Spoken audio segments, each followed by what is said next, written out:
Hey guys, I am Lana. This is From Corporate to Crystals. We're back for video number 8 in the series Things I Wish Someone Would Have Told Me About the Twin Flame Journey. Sorry, my hair got messed up. Things I wish someone would have told me about the Twin Flame Journey. This video number 8 is going to be about shadow work. And I don't want to talk about how to do shadow work because I feel like that, first of all, if you're a twin, you've been doing it a lot. If you're on a spiritual path in general, you're likely doing it a lot. And there's tons of other videos about how to do shadow work. So if you are needing some help with that, go to those videos. If you need more personalized help with shadow work, contact me. I can help you with spiritual coaching.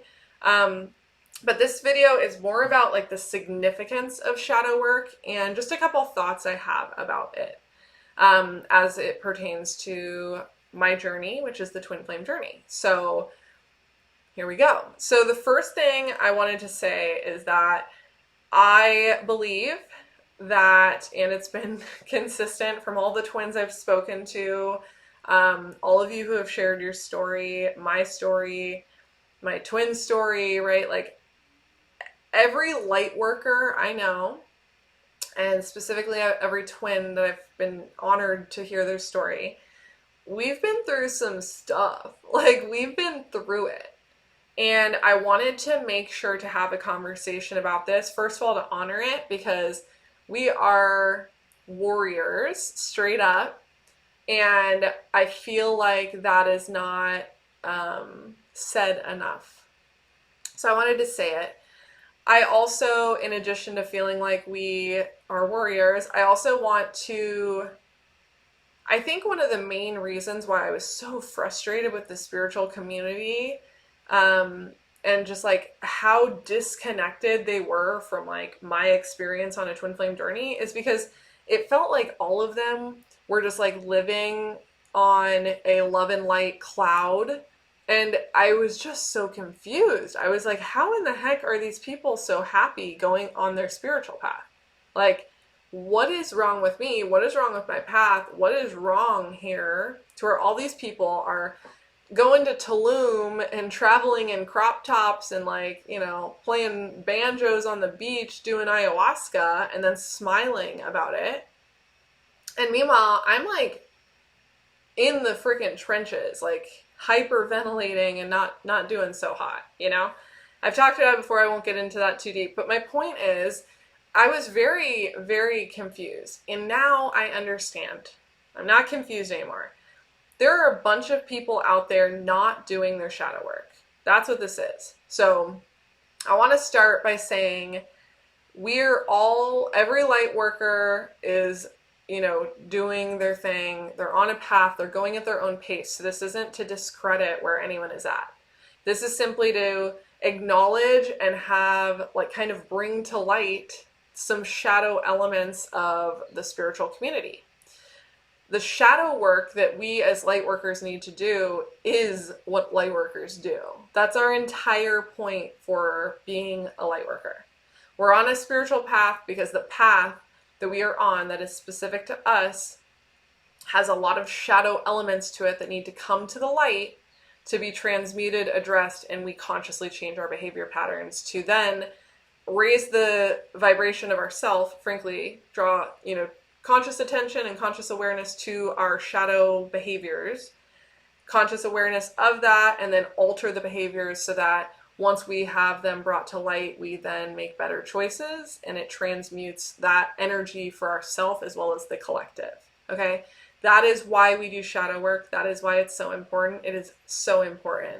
That is why we're able to call ourselves like spiritual warriors. Okay?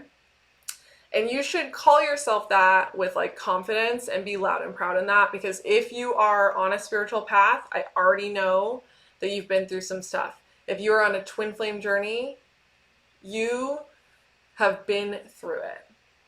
Period. Like, I don't know any twin flame that doesn't have an intense story. I just don't. And I know there's a lot of light workers where that can be said as well, but I'm on a twin flame journey. I talk to twins. I coach twins. And I'm telling you, some of the things that you guys have been through that you've shared with me, and I'm so honored and grateful to like be a part of your stories in this micro way. Like, it's just not fair. Like, it just doesn't, on a human 3D consciousness perspective, like, it doesn't feel fair. It's intense. We have pain, unimaginable pain, death, grief of all the variety. Like, it's the worst stories that you guys can hear, and people within the Twin Flame community not only have experienced it, but potentially experienced it multiple times, right? We are incarnated as twins on this path into specific families that we choose, which are families that have ancestral lines that need healing.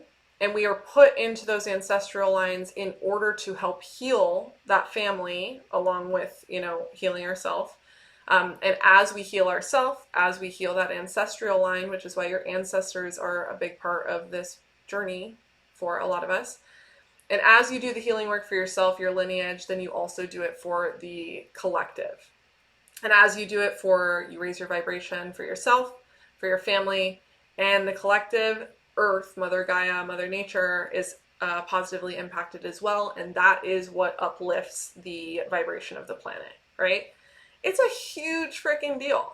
It sounds fake. It's not, but it sounds it. Like, that's how big this is, right? So have confidence in the fact that you are a spiritual warrior. And even if you don't want to say that because it sounds like whatever, you are. And so you can say it safely here. I got you. That being said, the reason why I wanted to talk about shadow work is because these people who are avoiding theirs and hiding it from the general population, it's actually a detriment, because the whole point of this path is to take your shadow and bring it to the light, to alter it and change it and transmute it, right?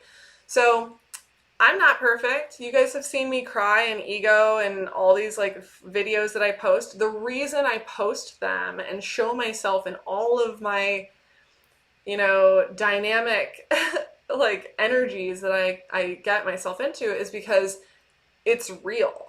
That's my shadow. That's me. That's 100% me. And guess what? I don't want to hide that. I don't want to hide it from myself, which we all have done, and I don't want to hide it from you guys who are also in the trenches with me going through it.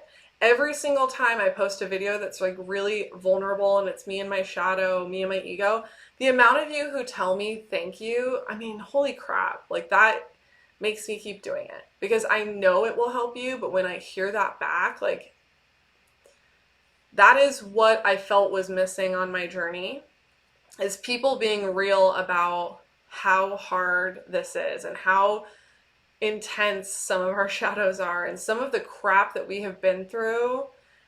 Looking back and having gratitude for the lessons doesn't take away from the fact that it was intense and traumatizing and hard, and we can have both. We can say that this was all crappy and we made it to the other side, and we have gratitude for the lessons we learned, and it brought everything to light, and we've transmuted it, and look back at our growth. Both of those things can exist. But if we pretend that part of the journey is not dark and heavy and intense and traumatizing, and don't share those pieces of ourselves, then I feel like it's a disservice to all the people hopping onto this path.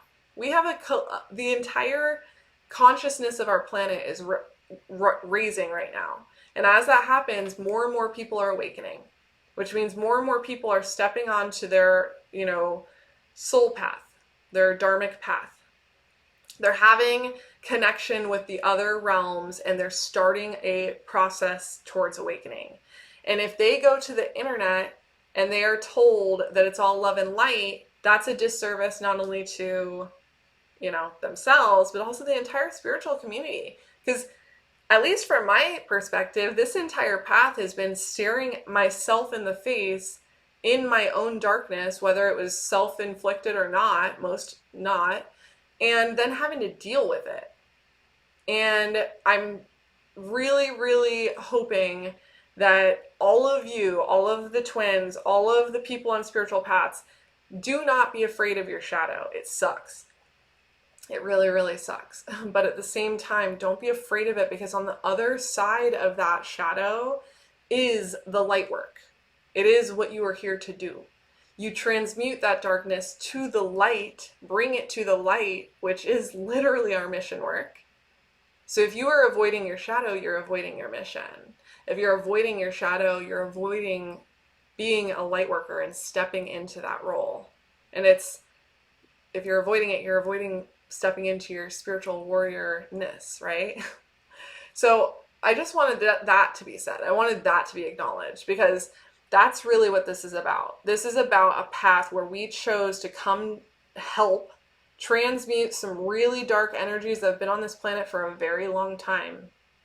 And that means we incarnated into very tough situations that on a human level are not fair. They don't feel fair, but they happen all day, every day on this planet. And because of that, we chose to incarnate, to experience them, to then feel it and have to transmute the experience so that our overall collective is less impacted by that experience, because the collective consciousness has had a bit of transmutation from that experience, right? That is what this is. So when you are a light worker, you have chosen to come here to take your shadow that you selected to be your shadow and to transmute it, bring it to the light in order to uplift the collective consciousness. That is shadow work. So every single person is individual shadow work, but man, whatever yours is, do not avoid your shadow. Lean into your shadow. That is why you're here. It is not fun, you know? But that is exactly why I show myself in some really like vulnerable and not the best, you know, energies, because it's real. And I want you guys to know you're not alone. And I want you guys to know that it is messy. It is. Everyone's just hiding it. And I guess I just don't hide it. So that's my 2 cents about shadow work. I wanted to read something though. This is from a Instagram account called Miranda_alchemist. So I want to give credit where credit is due. This is a post that I saw, and it just like hit close to home, because it's exactly what I feel like a lot of people in the spiritual community are missing or avoiding. And on the twin flame journey, our journey is like fast tracked and timed with cycles. And because of that, there's a lot of people who their path or, you know, their spiritual path is way more gradual. They'll have cycles for sure, but they're not attached to another energy to where it's like kind of, you know, climbing together through this ascension process. Twin flames have a very specific journey. So that being said, the spiritual community overall, some people are absolutely avoiding their shadows and pretending it's rainbows and butterflies out there. And that's cute and like good for them, but that's not real. And if they're avoiding their shadow, then that's not someone that I would want to be leading me or guiding me, because that means they're avoiding their mission work, their true mission work of what will truly impact the collective consciousness, because we are all connected and we are all one. So from Miranda_alchemist, I'm going to read her post. It hit really close to home for me. This is something that I hope also hits close to home for you guys. So it says, light work isn't talking about love and flowers, doing yoga, and going vegan. It's about going into the darkness of the world and most of all yourself. So if you're on social media spouting this rhetoric all the time, but only having safe conversations, only caring about being liked, and only surrounded by smiles, you have little to no light. Light comes when you do the work on transmuting that darkness within yourself first, understanding it, and coming to terms with it. No amount of hippie music, new age bullshit memes, or Burning Man festivals is going to do that. You gotta have some balls, go into the darkness, and deal with yourself first. Most of all, true light workers don't talk most exclusively about love and fluffy things. They talk about the ignored and forgotten things. Because by sharing their understanding of the heavy, the painful, the dark, they bring light to where there was little to none. Woo, I got goosebumps. That is just so real. And that's also exactly why I started my channel. And that's exactly why you guys will see me in some energies or videos or moods that aren't, you know, love and lighty. because you're not always in love and light, neither am I, and because of that, let's be real and let's help people and let's be genuine and authentic and help the planet truly heal rather than pretending it's all okay. Because the light workers who are doing that, they're doing the exact same thing as all the people who are asleep watching the news and pretending that toxicity is okay, right? If you're ignoring like a big part of each experience, it's really the same thing because you're just distracting yourself. You're either distracting yourself with a bunch of low vibrational stuff and, you know, media and drama, or you're distracting yourself with, you know, love and light and yoga and crystals and all this stuff, which none of which am I talking crap about. My point is there has to be both. It's all about duality. If you are not existing and integrating in your shadow, then you're absolutely not integrating into your light either. So that's my 2 cents. This video is about shadow work. I hope that this helps. I think it will. And I will see you guys on the next video. Okay, bye!